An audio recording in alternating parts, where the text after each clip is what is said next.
Ah, All we're right, live. Here we go. we're live. So, Amy, are you our host tonight?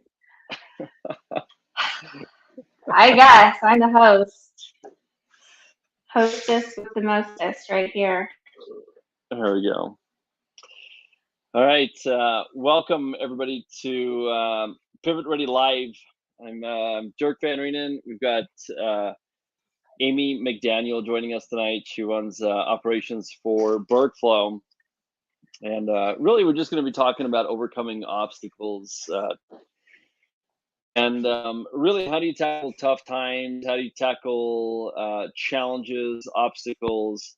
In the business world, what we do for work is work with small and medium-sized businesses to help them grow, help them scale, hire the right teams, and really, it's a never-ending kind of line or supply of challenges, and that's all it is. It's how do we continually overcome these challenges? How do we move our businesses forward? And then sometimes, you got big personal challenges that get in the way as well. I'm actually just going through a really big personal challenge. About 10 days ago, our family lost our personal home to a fire. We literally, not this past Sunday, but the Sunday before that, just after 4 o'clock in the morning, our smoke detector went off, and I was kind of just deep in sleep. And I asked Kristen, I said, "Hey, what is that? Can you go check that out?" And so she got up, and very quickly she started yelling, "There's a fire in the house! There's smoke in the house!" And we were able to get the kids out, the pets out, all that kind of stuff. Call the fire department, and then for the next 5.5 hours, our house got destroyed by fire and smoke, and actually a lot of water from the fire department. But luckily, they finally got it out. But our house is a complete loss. I mean, our personal contents are a complete loss. So, as we're broadcasting this, talking about challenges, I'm right now in a season of going through a lot of challenges. We've got a lot of things going on, work-wise in our businesses, looking at buying other businesses, doing different things, and it creates a lot of challenges, right? So, I think with a lot of our clients right now, they're experiencing downturns with the turn of the economy. Um, we work with a lot of service-based companies that are tied into real estate, commercial real estate, residential real estate. Um, so it's I think a lot of people are kind of feeling that there are some challenges, some obstacles that are really facing them right now. And when things get tougher, how do you deal with them? How do you kind of move forward? And that's really what we're going to be talking about tonight. And I'm coming to you guys live from Maris Adventure Park here in our little temporary office. And another challenge, after the house burned down a couple of days later, we had a really big storm here, like crazy hail. So all of our little offices windows got knocked out. There we go. There we go. So we got plywood on the walls here. I mean, it's just been chaos for really about the last 2 months. So it's something that's very real to us right now. Like, what do you do when a lot of challenges are facing you, and how do you show up? So, I think for me, the first thing that you have to look at when life's coming at you from a lot of different ways is really come back to you know where are you in kind of your personal mental and emotional state, because the day starts every morning when you open your eyes and you're kind of getting out of bed. And I'm a firm believer that whatever happens for the first 30 minutes, hour, 90 minutes of your day sets the tone for your day. So when you open your eyes in the morning, you know are you grateful for the day that you have, right? Or are you waking up in a kind of a defeated state? Are you waking up and as soon as you open your eyes, you just kind of feel sunk in, you feel depressed, you feel anxious, you feel worried, you feel like, man, like the day is already overwhelming before you get out of bed, right? Because I mean, if you start your day like that, you're going to lose. And if that's the way that every day starts for you, then life is probably really hard right now. So it's one of those things that, you know, for me, one of the things that I really work on before I actually get out of bed in the morning is I really kind of start thinking about different things in my life that I can be grateful for. And I really work on not getting out of bed until I can really just feel like a great smile on my face. And not a forced smile, like a smile where I'm actually like sitting I'm laying in bed and I'm just like, ah, okay. And then I start my day, and sometimes it's easy. Sometimes it's like as soon as I open my eyes, I just smile and I'm ready to go. And sometimes I have to lie there for a minute and I got to think about a few things. And for me, it's just like that mental edge of knowing that once I smile, I'm ready for my feet to hit the ground. I don't want my feet to hit the ground until I've got that smile on my face, because for me, that signifies that I'm grateful to be alive. I'm grateful for this opportunity to put my feet on the ground and start my day. And that doesn't mean that it's going to be maybe an easy day, or I don't have a lot of challenges, or I'm going to get beat up that day, or whatever the case may be. But it means that, okay, I'm ready to go. And I think for a lot of people, just practicing something that simple, right? And before your feet hit the ground, that you got a smile on your face and you're ready to go. Even if you're in a tough situation, no matter what you're dealing with. For me, that's the first thing that I have to do to start the day. So, Amy, what about you? Like, I mean, you've been with our team for how long now? Like A 17 year and a months, half. 16 months, a year and a half, 18 months, right? So, um, and in that time, you've taken on a lot of responsibility. You've really learned and grown a lot, but I mean, you've been put into some really kind of challenging positions, right? So what does that look like for you?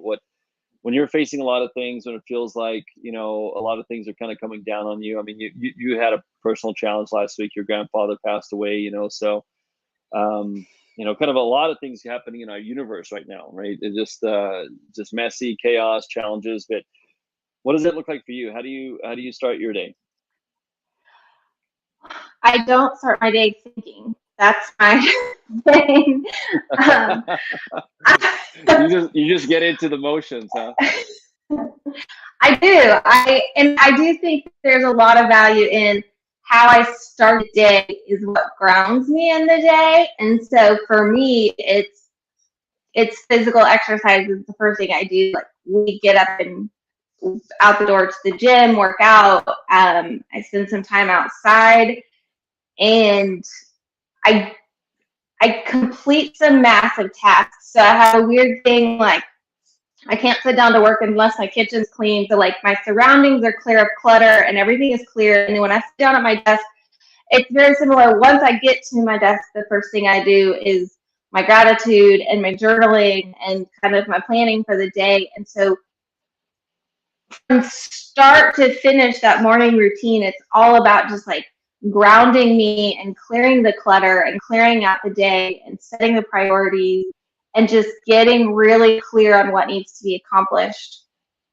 Um, and then from there, I mean, it becomes chaos, and whether that happens in the way I want it to from there on or out or not, it it kind of doesn't really affect me as much. And then at the end of the day, I kind of do the same thing. So before I get up from my desk, I do my journal. I plan I check off what got done, what doesn't get done, kind of plan for the next day, and just kind of repeat everything in reverse. And so it's really beginning and ending in a very grounding state of a lot like you talked about of what's truly important, what's truly priority, but also kind of just checking out of the chaos for a little while and clearing my brain of it all.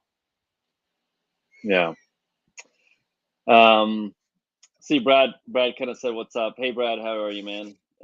Yeah, I think sharing your personal experiences is one of the most powerful things you can do, right? I mean, it connects to people. But back to kind of what you said, Amy. I think it's if you don't have that moment of grounding and that moment like getting right with yourself before you start the day, I think you're just so behind, from the start, right? And that's whether it's there's quite a few books on this, right? Like Atomic Habits, The Miracle Morning. And there's a book called What the Most Successful People Do in the World Before 8 a.m. But there's just an overwhelming amount of research that shows that if you win the morning, you win the day, right? And I know my morning routines are not like, I am definitely not as disciplined as you are when it comes to, my morning routine. There are times that I get into really kind of good flow and I'm like really on, and I can tell. What's cool too is that it doesn't take a long time to switch. I mean, for me, if I'm really consistent for 4 or 5 days in a row, immediately I get that spike of energy, that spike of focus. When I'm on for 3 or 4 weeks in a row, it's like it starts being game changing, right? So, but I'm not that consistent on it all the time. So it ebbs and flows for me a little bit. But there are certain things that are really important to me, and I know for me, um, exercising is one of those things that it just adds so much, right? Because it's that hit of energy. It's that vitality that you need. It's clearing your mind. For me, a lot of it too is meditating and praying, stretching, journaling, and really getting purposeful about my. So, for me, I'm not like a hardcore workout guy, meaning that I don't do 40, 50 minute workouts, hour and a half workouts. I'm usually like maybe a 15 to 20-minute workout kind of person, enough to kind of get my heart rate going, kind of get a sweat going. But I know that, you know, getting that time in the morning to kind of get your mind right, get your emotions right, get your body right, just everything. Like once you kind of have that state going, now when you walk out the door, or I think a lot of people work from home, but it doesn't matter. Like when life starts kind of coming at you, you're just more grounded. You're clear about what you need to do today. You're clear about having the energy and the vitality to kind of move things forward, because it's really easy. For me, it's really easy if I don't do those things and I get up and I'm kind of late and I'm behind the ball, kind of getting going. Then it's just kind of like everything, single thing that happens just frustrates me, right? It frustrates me. I tend to get upset. Now I'm impatient. I'm irritable, and I just can't be productive long term when I'm dealing with that. So I definitely think the morning time is a really important thing. So from the time you open your eyes to the time that you really start engaging your work, I think is really important. I think one thing that's really important too, and this is hard, is when you grab your phone in the morning, because I think a lot of people use their phone as an alarm. But I think what happens is you're laying in bed, you grab your phone, and then like the first thing you do is you're opening Facebook or Instagram or Snapchat or whatever, TikTok. And now it's like 45 minutes later, you've been scrolling, and I'm like, crap, I got to get going. And it's just like, it just steals that morning. It just steals that time of getting focused. So, I would challenge you, like, if you're watching this, that um, try not to engage your email or social media or anything like that until you spend time with yourself. Maybe that's 30 minutes, maybe it's an hour, maybe it's 2 hours with yourself. But let all of the rest of that kind of fall into place when you are mentally and emotionally, physically, spiritually, everything ready to engage the day.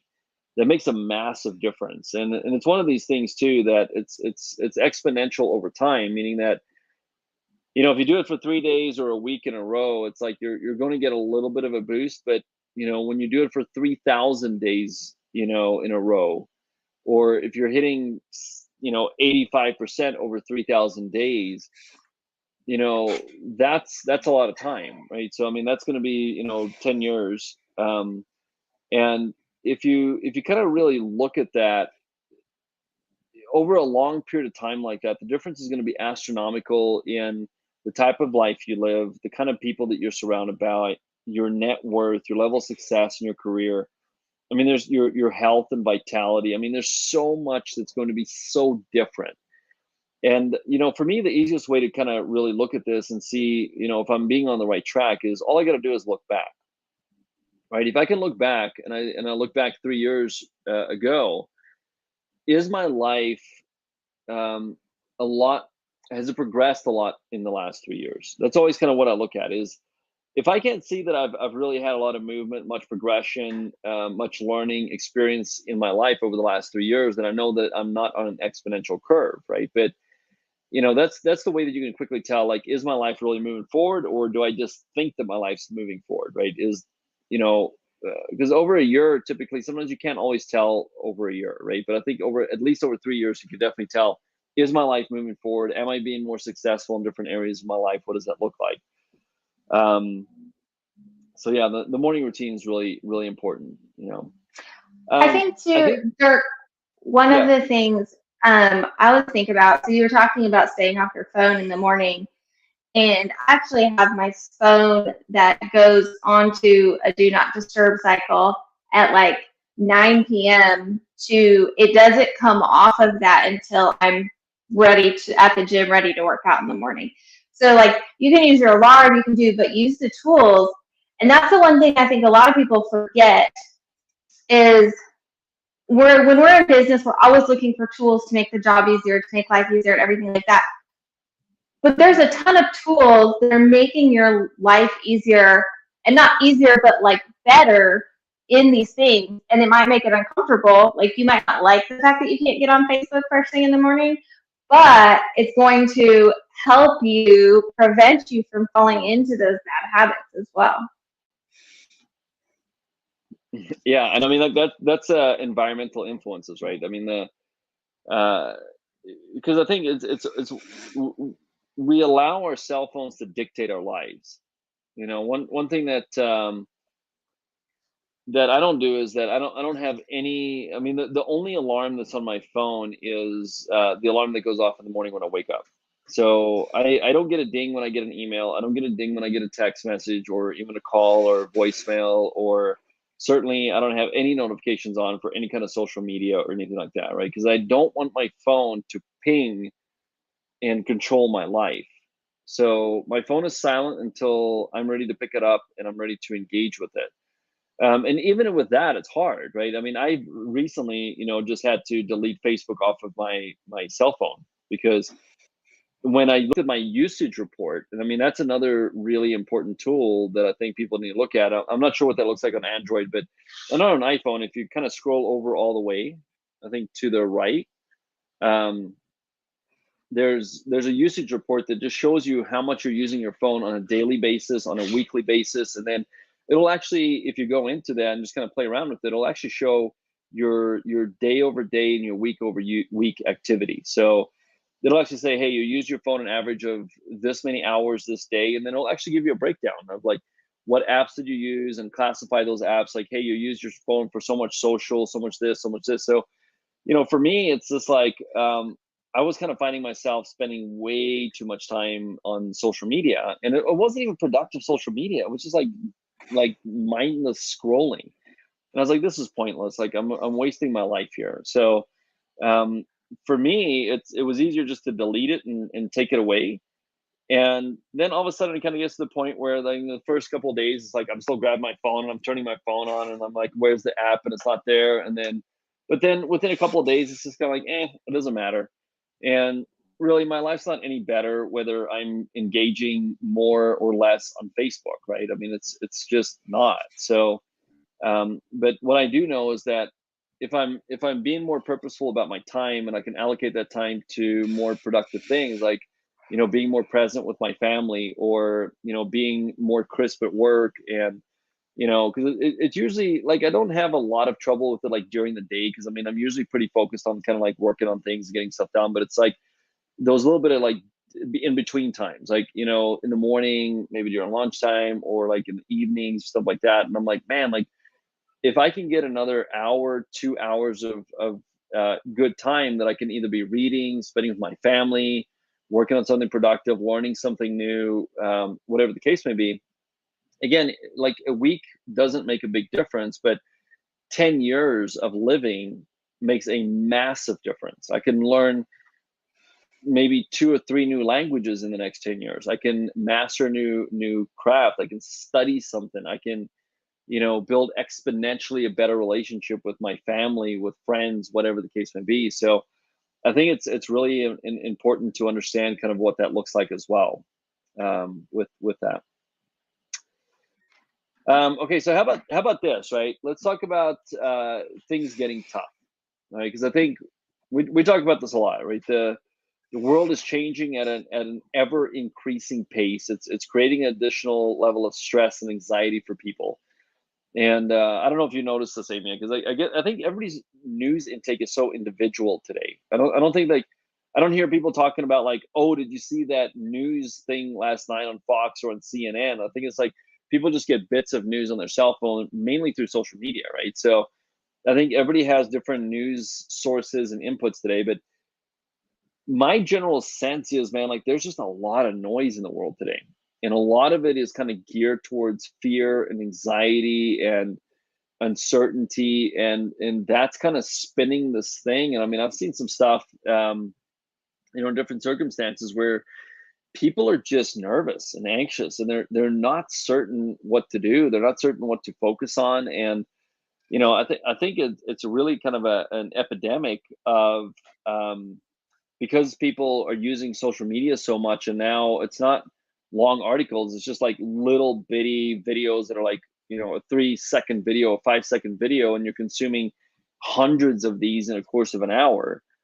That people's minds are actually, starting to go to like the level of goldfish. And I think one of the reasons that people are getting so anxious is because their mind can't even work through very simple things like, hey, I need to go run 4 or 5 errands today and kind of get out in town. And like all of a sudden they feel anxious about leaving the house, right? Or "Hey, I can't even like plan a vacation right now, or I can't really think about like putting this business thing together or working on this deal, or, it's just easier to kind of go back to something that can just kind of aimlessly, hey, I'll just binge watch Netflix or, whatever the case may be, right? So I think that there's a tendency with so much information overload and getting so many kind of like contradictory messages and stuff that it's overwhelming.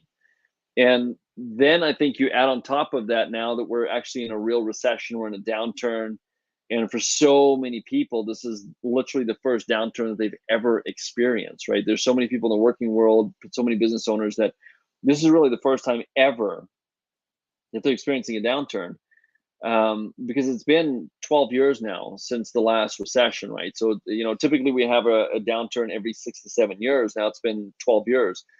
And people are freaking out. I think all the noise in the world, plus, we're kind of in this post-COVID era where people are just anyway nervous about stuff. And um, I see a lot of people struggling. A lot of people are anxious. And so I think the question becomes like, when you start facing a lot of obstacles like this, like, what do you do? So I want to ask you, like, first off, do you have the same sense? Like in all the stuff that you do, I don't know how much social media you do or where you get your news, but I mean, do you have the sense like there's a lot of noise out there? Like there's kind of a lot of crazy stuff happening out there? Like, what does that look like for you?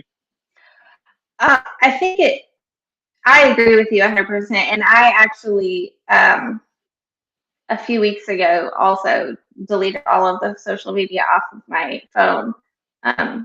So I can only access it on my computer while I'm working during the day for work purposes. But part of it also is it's so curated. So if you click on an article that has a certain viewpoint or a certain perspective or about a certain thing, then you're gonna keep getting fed that.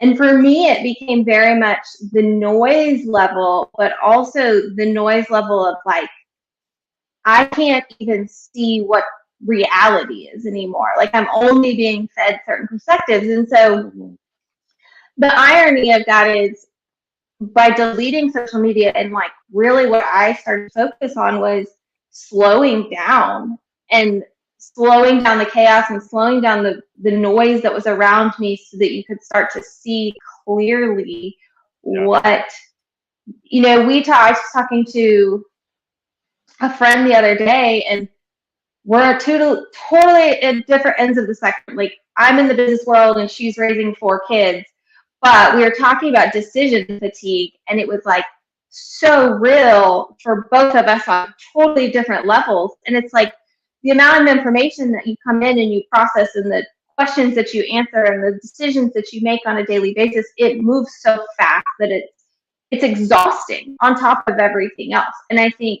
the anxiety and all of that, but also we're fatigued on a physical level and a mental level. And so slowing down, and like, even if it's taking the time to think about things for, a day longer, and, putting off certain decisions or putting off certain things to tackle, just so you have a little bit of moment to breathe. Yeah, I keep kind of thinking about people that lived 2, 3, 400 years ago, and I mean, we probably encounter more stimulation in 1 week than they did in, like 5 years. As far as just like messaging, exposure, videos. I mean, just think of like the thing I was listening to. This is kind of an off deal, but it's very relevant, right? And I was listening to Jordan Peterson, and he was talking about pornography, and he said that today somebody can kind of digest more pornography in 1 day than somebody would have in an entire lifetime, 400 years ago. And it's just like that kind of overload, and that's with everything, right? I mean, that's with every single message we see, every ad, everything. And I mean, like, today there's so much of our world that happens online. It's I mean, unless you're out there doing manual labor and you're digging a ditch with your hands or anything like that. I mean, in our world, I mean, we work on computers all day. I mean, over the last week, with our house fire and being displaced, I mean, I've been working on my cell phone, constantly. So I'm constantly having to be on my phone, doing emails, doing this, doing that, having calls, doing conferences. I mean, having meetings, things like that. But we're just tuning to this digital world, and there's just like this distraction. I mean, I'm just kind of looking at my computer right now. I've got like 15 tabs open, and I think like that's the normal thing for most people. It's we run multiple companies, and there's just like constantly just boom, boom, boom, boom, boom, like it is a lot. And I think it's the decision fatigue, the feel of overwhelm, is real. So I think what you said about slowing down and finding that clarity is really important, because when people get anxious and they get stressed out, it's very easy to manipulate people, right? The easiest, and I think like that's why it's kind of like if you look at if you study things like cult leaders and things like that, right? They purposefully, like, mentally and emotionally stress out their followers and start breaking them down, because in that mode it's very easy to influence, right? And I think at some level there's just like people are being stressed out, they're being broken down, and then it's easy to manipulate them, because when they're in that state they'll grab onto anything that gives them certainty, anything that gives them hope, right? So I think your approach of saying like, look, I was struggling of like what's real, right? It's just like, and I saw somebody the other day, and they were kind of they posted this video on Facebook, and they were just like, saying like, oh my gosh, like I was getting so stressed out about everything that was happening. I was starting to wonder, like, should I organize like a local group of people that can like just support each other in food and firearms. And like, I mean, essentially he was being influenced so much that he was like, dude, the end of the world is about to happen, and what are we going to do? We need to like organize, and it's like, is the end of the world really happening right now, or is there just like an overload of information, right? And I mean, nobody's got a crystal ball, but I mean, I sense the same thing. And I've personally known people that, over the last 2 years, like they've gone like down some like dark rabbit holes, just because they start, kind of looking at certain information, they completely alter their life, and kind of pull back from society, from their friends, and all that kind of stuff, right? Because they think that such bad things are going to happen. And that's not to say that they can't happen. I mean, I'm not naive. Like, there's a lot of stuff that could happen, but at the same time, it's like, I think when you get away from all the distraction, when you get away from all the noise, and especially like you spend that time, with yourself every day, with God every day, it's like there's truth that's revealed to you, and there's peace that's given to you, so that you can see, clearly. And it's for me, it's about having discernment, right? It's about understanding, with everything that's happening, with all the challenges, with all the obstacles, like what still is truth, what is real, and who am I in the situation, and how am I going to show up in this moment, right? Because I mean, if as a leader, as a person, if you're leading your family, if you're leading a company, if you're leading a team, whatever the case may be, if you start getting anxious and panicked, you can't make decisions, right? I mean, it's just like, and that's the thing for me, is like, I've had to learn that because I mean, really, the last 2 months have been very challenging. There's been a lot of movement in our world, right? With multiple businesses, with everything, and now with the house fire and all of that, to where I've had to come to you guys and say, look, I'm struggling with prioritizing certain things right now. I need your help to help me understand how to prioritize, right? So when I get to the point where I'm feeling like, man, like I can't really like prioritize in this business what's most important right now, then it's kind of like having the foresight and having great people to be in business with and say like, look, I trust you guys. Can you help me understand what's priority, what are we going to focus on, and can you take ownership of this, the kind of like, can you help steer the helm here and make sure that we're not getting off course too much, right? Because I think a lot of leaders, especially in small and medium-sized companies, it's like a lot of leaders, they want the full helm all the time, and when they're struggling, they're not letting anybody know that. So it's kind of like they're grabbing the steering wheel and they're starting to drive the truck off the cliff instead of saying, hey, can you guys help here, right? And I think like that's something that, if you're struggling with things in your life, you got to talk to people about it. You gotta have people that you can say, hey, I'm struggling right now, I'm feeling overwhelmed, I'm feeling stressed, whatever the case may be.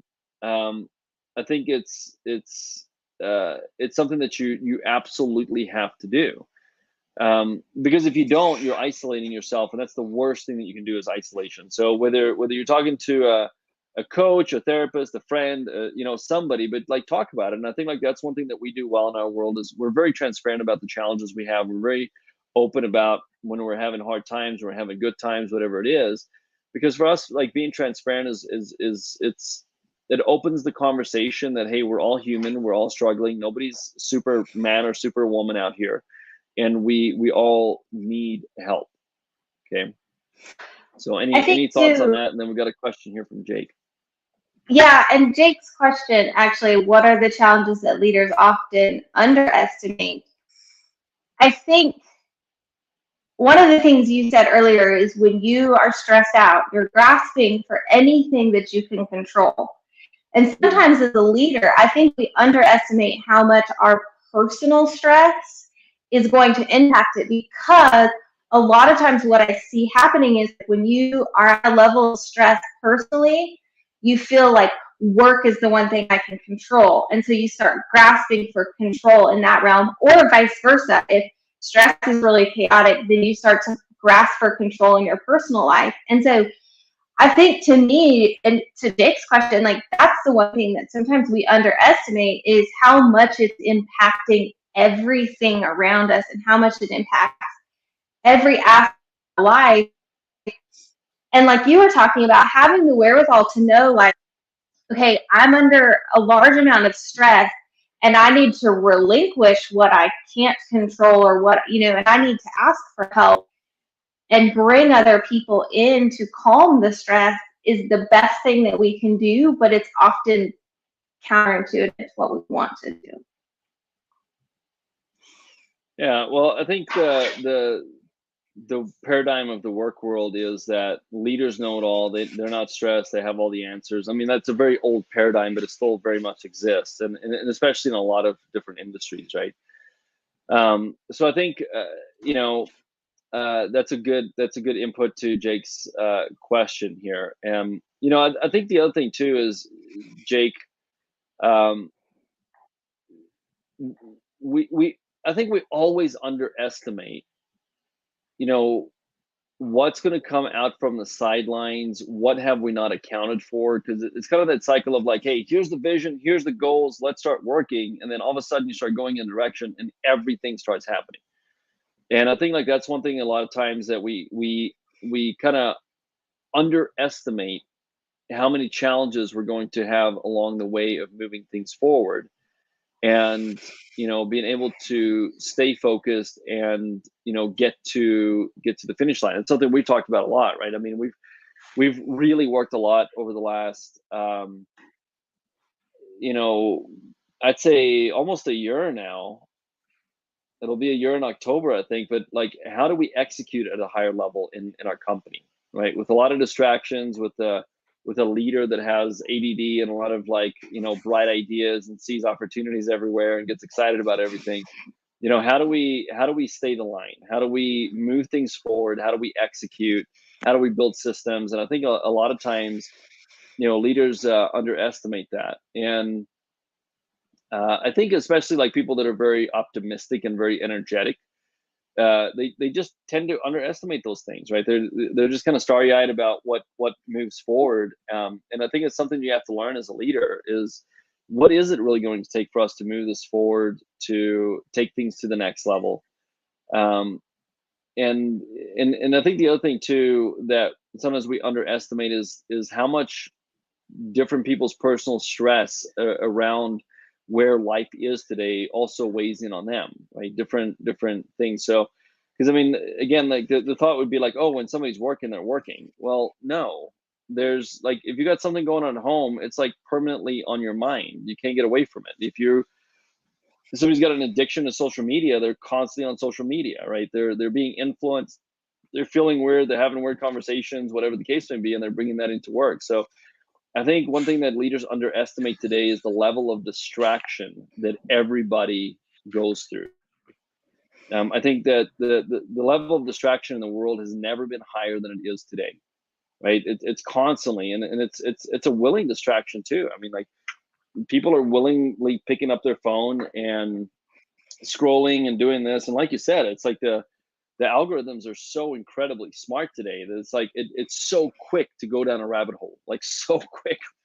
And once you go down the rabbit hole, now it's like it starts shifting your paradigm about like what is real, what's actually happening here. It's like I don't know how the heck it got on my reels and stuff like that, but like the whole thing with CERN, right? I didn't even like. I mean, I kind of heard about them a couple of years ago, and but all of a sudden it's like, oh, like CERN has ended the world, and they found this particle, and now they're starting this thing again with higher energy, and they're opening alternate realities, and I'm just like, oh my gosh. And it's that kind of stuff that if you allow yourself, it can massively influence you. Now you're not thinking like rationally anymore. You're thinking irrationally. And I think like that's what fear and anxiety do is it causes us to think irrational. We're not making smart decisions. And I mean, like that's where with this whole shift in the economy that's going on is that I'm really working hard on staying connected to people that have proven track records of doing well during downturns. I want to learn from them. I want to be mentored by them. I want to have conversations with them. I don't want to get into this like fear and panic mode about what's going on, because if I do, then I'll make irrational decisions. I'll make stupid decisions that are not going to serve, our businesses, our families, like anything that we do, right? So I think it's one of those things that again, it comes down to, who are you spending time with? Who are you having conversations with? What are those conversations? And I think a good way to judge it too, and this is a good barometer, I think, for social media is that if you get done with a conversation with a person or you get done with a session of social media, do you feel more confident, more energized, more hopeful, more faithful for the future? Or do you feel the opposite? Are you more anxious now? Do you feel torn down? Do you feel that, oh my gosh, like I'm not worthy, or like whatever the case may be? And the more of these things that you can kind of like put check marks on that, hey, when I spend time with this person, I really feel, insecure, I feel bad, I feel torn down afterwards, then that's probably a person that you need to start cutting interaction with. And just saying like, look, I'm really going to limit, and sometimes maybe you have to have conversations with them because you work with them or they're a family member or whatever the case may be. Maybe it's your cousin or, but it's like, look, minimize that. And then on the other side of the ledger, who can I have a conversation with that, when I talk to this person, I always feel encouraged when I'm done talking to them. I always feel more hopeful. I always feel more, focused, energized, hopeful, whatever the case may be. And then spend more time with that person, because all it is like, imagine this line: on the one side you got minuses, on the one side you got pluses. And the game of life is, can we minimize the minuses and can we add to the pluses? Because when we do that, then we create upward trajectory, right? But if the pluses and the minuses are kind of evened out, then we got a very flat trajectory in our life. We're not really doing much. Or if there's a lot more minuses than pluses in our life, then we're actually in a downward spiral, which is a very dangerous place to be. So I think you really have to take responsibility for your attention and your focus and where you're placing that, and just realize like ultimately you are the person that chooses what you focus on. So, all right, Jake said, how do you reflect on past challenges effectively to benefit you when you face the next challenge? Yeah, I think it's a great question. I think for me, it's always about like, what am I learning through this experience, right? Just like, now, our house burned down and we kind of had this like really kind of intense, stint of the house is on fire. We got to get out of the house. We're losing everything. And there was like this really intense, kind of like the first hour was like very intense. It was very emotional. It was very kind of intense for everybody. But what I'm doing now is I'm working on having kind of like download sessions with our kids, right? And just like I was asking Jackson, what did you learn about all this? What did you discover about this? Like, what does this mean? And he's 13 years old, but when I'm asking him these questions is I'm helping, like, I want him to be able to formulate the meaning and the stories that he's creating around this, the learning experience. I'm trying to facilitate the learning about this. So it's not just like, hey, Jax, this really sucks, doesn't it? Like, that's not the question I'm asking. I'm saying, like, Jax, what did you learn about this? What have you learned about everything over the last week? What did you learn about that first hour when everything was happening? What did you learn about, what happened that first day when all the firefighters were here? What have you learned about, the last week? And I keep asking questions to help him process the learning and the meaning through this. And I think, Jake, that's for me when I look at past challenges, is like, you have to go back to the story and the meaning that you've created around these things. Like, what does it mean? What is the story that you're carrying with you? And what did you walk away with? What were the learnings that you can unlock from those kind of experiences, and from a lot of different experiences? Because I think there's so much correlation in doing things, right? So if and that's why I'm a fan of different types of adventures and learning and doing things and getting outside of your comfort zone, because whether it's going skydiving, that could be something that could be very kind of scary and nerve-wracking. You're in that airplane, you're about to jump out, and you're like, am I crazy? Am I but it's like, hey, you jump out of the plane, you land safely on the ground, you're like, oh my gosh, now I can go do that thing. I can go have that conversation that I've been afraid to have, right? There's learning that's passed on. So I think, when you're going through hard times, I think it's a good idea to reflect back on the challenges you've had and just realize, like, I overcame that. This too shall pass, right? And just know that you can build that confidence and that track record from things that you've gone through before. And the other cool thing too is that it's not just about your own learnings. Like, I think, like, that's why stories are so powerful, that when you hear other people's stories of just incredible things that they've done with way more horrific situations than you've ever been on. For me, I love those type of stories because they encourage me. Man, if that person could have accomplished this with that set of circumstances, what am I even griping about here? Like, whatever I'm dealing with right now. Like, I was coaching one of our client CEOs today, and I mean, they're actually the fastest growing company that we're working with right now.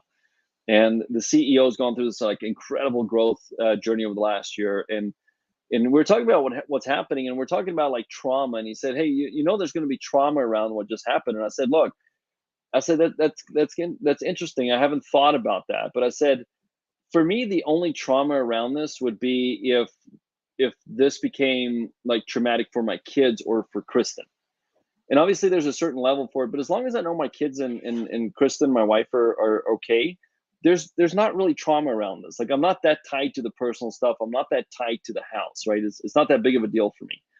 Now, if my kids start having issues about it, if they start having like chronic nightmares, if they start having like, behavioral changes, then it would become very stressful and traumatic for me, right? But I think, like, that's the thing is, we can learn from other people and see how did they deal with stress, how do they deal with things, how do they cope, and use it as a model to go through things. So, Amy, any thoughts that you have on that? And by the way, Jake, thanks for that, and also Josh, good to see you, man. Thanks for being on here. Yeah, I think I'm going to take the same words that you used, but twist it. So one of the things that I do when I reflect on challenges is I kind of look at the story that I created about an event, and then I look at the reality of the event. So like a very simple example is we climbed a mountain this weekend, and in my head, on that mountain, like I was dying, like my legs were falling off, like I was dying. But the reality of it was just hard. And so whether it's going to a secondary perspective to say, like, what's your perspective of how this went down? Because you, in stressful times, you always tie some sort of emotion to it, which colors the lens of how you see the story. And so disconnecting that and saying, one, how did I react to the reality of the situation, but also what was the reality of the situation and how can I learn from that and then learn from my reaction as well. And that's something for me, it's less about asking questions, and a lot of times it's whether I'm talking about it to somebody or journaling about it. It's just like continuing to talk through all the aspects of it and all the variables of it, and eventually like the truth comes out, and I think like, oh, like this is how my reaction got changed, or this is how I handled it differently than I probably logically should have.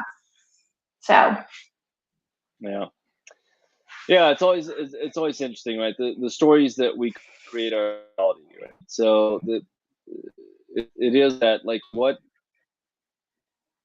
have I made up, right, to protect me, to maybe serve me, whatever the case may be, and then, you know, how close can I actually get to reality? Because I think I don't know that we can ever get to reality, right? Because I mean, we're always injecting something into the mix. But I think the more self-aware that we become, and the more, you know, really open and honest and authentic conversations we have with other people that have the ability to challenge us around things, the more it brings us to a more pure version of what happened. And then again, what is the meaning we created, right? Like, what does this mean? What's the story that I created, you know, around that?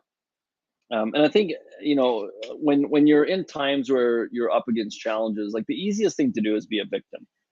Like the easiest thing to do is say, like, why is this happening to me? Like, this shouldn't be happening. This always happens, and you know, it's their fault. And like, if the government would just do this, or if this would just happen, and this would just happen, it's very easy to want to place blame and start giving reasons and just say, like, well, I can't do anything about it. And you know, there's a lot of things right now that are a little bit of my control that I can't quite, you know, wrap my hands around. And like, where ordinarily I would want to have kind of more of a control on it. And I've just realized it's like, okay, well, if I can't control certain things, what can I control? What can I take responsibility for every day? And I think the base thing is my thoughts, my attitudes, my actions, you know, the way that I interact with other people, the conversations that I'm having. And you know, certainly it's one of those things too that, you know, I always hope to be that person. Hopefully, I know that I'm not always this person, but hopefully that when I have a conversation with somebody, hopefully they're encouraged after the conversation and they realize, like, man, you know, I can take a bigger level of responsibility in my life. I can move things forward. There's a lot of opportunity even in hard times. I mean, it's that. And I think, you know, the level of ultimately how you show up every day and the level of conversations set the tone of what your life becomes. You know, because you're either going to find yourself kind of in a lot of conversations where you're griping and you're playing victim and you're placing blame and you're talking bad about things, as opposed to saying, like, you know what, I'm in conversations where we're talking about ideas, we're talking about life, we're talking about our own, you know, shortcomings, our own strengths, our own, you know, opportunities, and how can we be better and how can we raise that level of self-awareness. And you know, I think it's ultimately when you're facing hard things, it comes down to what can I control today and how can I be better today. And I think taking that attitude, it just it forces you to just kind of walk it out, right? Because I mean, like, the struggle that I have right now is that I just want everything to be back in line so we can just like move forward and go fast and accomplish things and go, you know, kind of kick ass. And like right now I'm just in a season of like, man, there's just a lot of stuff that's kind of out of my control that I'm waiting on other people for. I can't really rush them on it, and I don't necessarily need to rush them on it, whatever the case may be. So it's just like, okay, well, while that's happening, what can I control today? You know, and how can I become better today? And then as these things move forward and as I unpack my learnings from everything and move forward, like the goal is that I build a new baseline, you know, as a person, as a leader, with how much pressure and stress I can take, and all of a sudden that's like at a new baseline. And because all of that is at a new baseline, now I can launch forward further and faster and bigger than what I could before. And for me, that's the goal, right? And it's not just for me; it's for our team, right? It's for everybody that works on our team, and same kind of thing is like, how can we be better? That in 6 months from now, we've got an overall higher platform. That when we go after 2023, we're going to be stronger, better, faster, smarter, more experienced, better connected, have more resources than we did in 2022 to take it further. And that's the goal, is just to continue toward that. Yeah, and I think ultimately it really comes down to the only thing that you can control is your thoughts, your words, your actions. Like that's ultimately the only thing you can control, because everything else has some sort of outside influence on it. And so if you start there and then realizing that that will impact your situation and that will impact the people around you as well, then everything will slowly just start to shift by nature. And then the more energy you put into it, the more it's going to shift as well. Yeah, absolutely. So, hey, I saw Jake just did this, and he gave us a perfect kind of segue up here. But he said the conversation's always encouraging me, and he said Pivot Point was truly a pivot point for me, right? So Jake came to Pivot Point in Dallas. That was maybe about 2 months ago, I'm thinking. We actually have a Pivot Point virtual training that's happening next Thursday and Friday. So if you're watching this and you're kind of in a challenging time with your business, you're trying to figure out, how do I approach this recession? How do I approach the challenges that I have? I'm having challenges with my team. How do we go to the next level? I want to encourage you to look at going to Pivot Point. It's a 2-day deep dive workshop. We're doing it virtually, so you don't have to travel, get a hotel, anything like that. You can do it from comfort of your home or office. But it's a really a 2-day deep dive into some conversations, some models that we've used to help literally hundreds of companies now scale and go to the next level of success. And it really starts with looking at things differently and having different levels of conversation with your team, with understanding kind of, where your business is. And I mean, mostly we work with service-based companies, right? So, if you've got a company that maybe has minimum of at least 5 people, 10 people, and you're wanting to go to 20, 80, 100, 150 people, most of the companies we work with are between 1 and 10 million in revenue. We've got now 5 or 6 companies that are north of 10 million, a couple now that are north of 20 million. But we've really kind of dialed the game in of taking a company from 1 million to $10 million plus, and what that looks like to like kind of executive leadership teams, to have the right kind of structure, the right kind of economic models. So especially in a challenging time like this, I mean, I think Pivot Point could be something really that can reorient the way that you think about your business, about yourself, about your teams, and be able to just go to a level of deeper authenticity with your team, a deeper level of understanding of like what it's going to take to go to the next level. So definitely want to invite you guys to that. It's next week, the 4th and 5th, Thursday and Friday, 2-day virtual event over Zoom. So you can go to bergflow.com to check that out. Yeah. Anything else you want to add to that, Amy? No, I think that's it. Cool. Well, hey guys, for everybody that jumped in, that kind of asked questions, that popped in, thank you so much. We appreciate that. I was really not wanting to do this. Like, I think Amy could tell when I started. I came over here because, I'm just like completely displaced right now. And I was like all sweaty because it was hot in here in our little temporary office. We're actually building our new office, like literally like 100 yards from here. And I can't wait to have that done, because I'm going to have this like beautiful office with a view of the canyon and everything. But no matter where you are right now in your life, no matter kind of what's going on, I mean, you can still serve other people. You can still find ways to be a leader. There's a lot of times where I feel like when my life's not perfect, when everything's not in line, that I can't serve, that I can't give, because it's messy, it's chaotic. And the truth is that everybody's experiencing that. So we just want to encourage you, if you today are feeling like your life's a little bit chaotic, you're feeling stressed out, a little bit anxious, you're not quite sure of like how to move things forward. We just want to encourage you that a lot of people are experiencing that. It's not, you're not being singled out. You're not being alone in that. But the opportunity is for you to kind of figure things out and move things forward.